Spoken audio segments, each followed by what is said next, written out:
Wine Judging Part 2, Top 10 Tips from Kimberly Charles. I'm a diploma holder from the WSET, which is the Wine and Spirits Education Trust out of England, and I believe that life should be a lifelong pursuit of pleasure and education on many topics, particularly wine.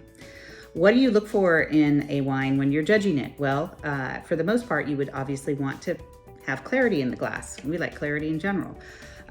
There are some wines, for instance, like a Pet Nat or a Port, for instance, that should have some sort of sediment or suspension of particles, which aren't offensive. And also those of you who drink wine at home a fair amount or out, tartrates are little crystals. They're usually deposit conglomeration of tartaric acid, and they are harmless.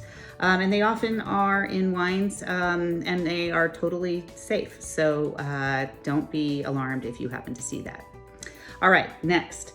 You want to have the aromas of the wine be relatively distinct, whether it's minerally or more in the fruit spectrum, more in the flower spectrum, whatever it could be. But, have some sort of pronouncement of aroma that then entices you to want to enjoy it on your palate and have palate reflect what you're smelling in the glass for the most part. And have a wine that is balanced, let's say in alcohol and acidity and tannin if it's red, or even if it's a young wine and the tannins are still very assertive, you at least know that by looking at the vintage. So we take a lot of factors into consideration as we come to our conclusions, and we're really fair about not judging a wine before it's time. So there's that. Who judges? Well, I'm often at the table with other communications professionals like myself, but also it will be people like winemakers, academics, winery owners, journalists. And so what you get together seated around a table are a group of people who really, really care about wine and who come at it from different angles, which I think serves the end consumer, you, all the better, because you've got a diversity of palates bringing their wisdom to your table. All right.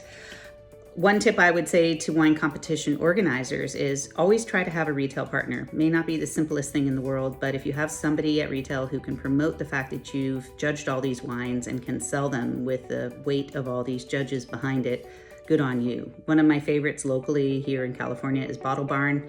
They always have a section of award winners in the middle of their store, and it really serves the buyer best.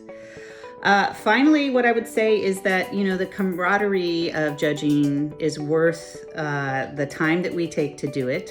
We aren't paid a lot to do it, but we really enjoy the companionship and the teamwork and the humor and all that good stuff. So I salute all of you, and today I am drinking a Pleiades Rosé from Mendocino County, made by Sean Thackeray, who's based in Bolinas, and he was the person that greeted Prince Charles and Camilla when they came to visit Northern California and wanted to know more about wine. So to Sean, I tip my hat, and to you, I wish good drinking. Cheers.